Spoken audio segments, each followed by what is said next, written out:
Excel 2016, Chapter 5, pages 285 through 289. Okay, on 285, read about creating a slicer to filter data in an Excel table, because you have to be sure you know what a slicer is and what its purpose is. To add the sales ID slicer to the June table, on the ribbon, click the Table Tools Design tab. Okay? Now remember, if you don't have a Table Tools Design tab, it means you're not in your table. Click in your table, and you'll have your Table Tools Design tab.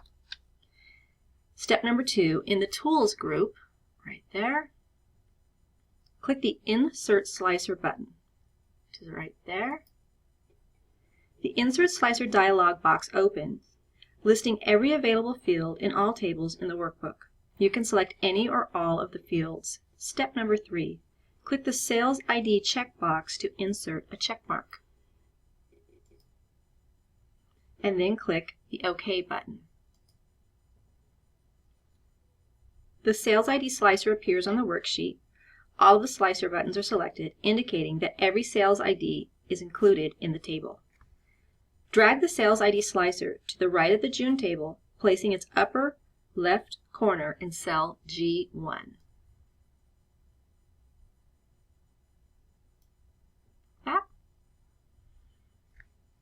Step number 5. If the Slicer Tools option tab does not appear on the ribbon, click the Sales ID slicer to select it. So I have mine up there, but if you don't have it, just click on your slicer, and there it comes, Slicer Tools Options. Okay? Step number 6. In the Size group, which is right here, enter 1.9 in the height box and 1.25 in the width box. The slicer has been resized, eliminating the extra space below the buttons and to the right of the labels. Step number 7. In the Slicer Styles group, okay, Slicer Styles right here, click your More button right there, and then click Slicer Style Dark 6. So where's dark? And I'm assuming it's this green one because we want it to match our table. So there it is, Slicer Style Dark 6. Go ahead and click it. And you can see that you've changed the style of your slicer. Click your Save button, please. And then turn the page to page 286. So a little bit to read right there. To filter the June table using the Sales ID slicer. On the Sales ID slicer, click the 1 button. Only Sales ID 1 data appears in the June table. All of the other buttons are gray, indicating that these sales IDs are not included in the filtered data. Okay, so this is showing you that the sales ID number 1 is being shown, and anything that's gray, ghosted out, is not being shown. Press your Control key down and hold it, and then click the number 5, so a non-adjacent selection, right? So now we told it, give us the sales ID data for 1 and 5. Okay? On the Sales ID slicer, click the Clear Filter button. It is right there. Do you see it? The keyboard command is Alt-C. All filters from the Sales ID slicer are cleared from the table, and all of the sales for June are now displayed. All right, on the bottom of page 287, read about using the total row to calculate summary statistics. Do not skip that. Please make sure that you read it. Page 288. To add a total row, to sum the amount column and count the day column. Step number 1, select any cell in the June table. Okay, doesn't matter where you click as long as you're in the table, right?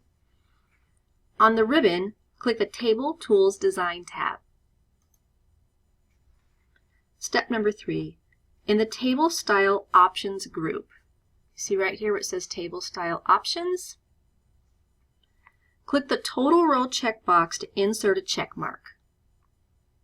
Total row is right there.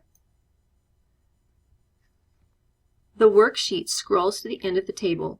The total row is now the last row in the table. The label Total appears in the leftmost cell of the row, and $27,739.26 appears in the rightmost cell of the row at the bottom of the amount column. Take a look at figure 5-23 and make sure that your screen matches that figure.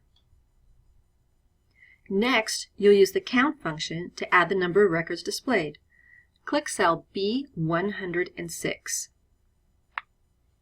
So B106.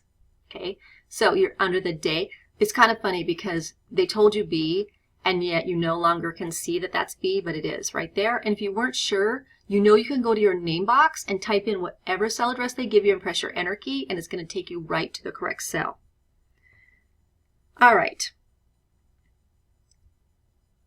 None is the default function in all columns except the last column.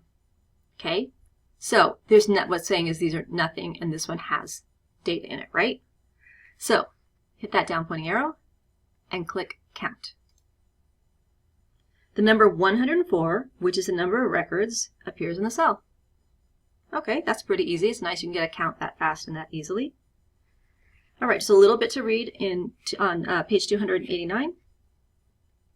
To filter sales by excluding sales from the Sales ID 1 and Sales ID 5, control Home. On the Sales ID slicer, click the To Slicer button. Then hold your control key down and click 3 and 4. So everything is selected except for 1 and 5. The June table is filtered to display sales for the seasonal employees in June. Scroll to the end of the table. The total row shows that there are 56 records that contain a total sales of $14,393.01. Right there. Go ahead and flip the next page and take a look at figure 5-25 and make sure that your screen matches that one. Go ahead and hit save because you're ready to move on to the next video.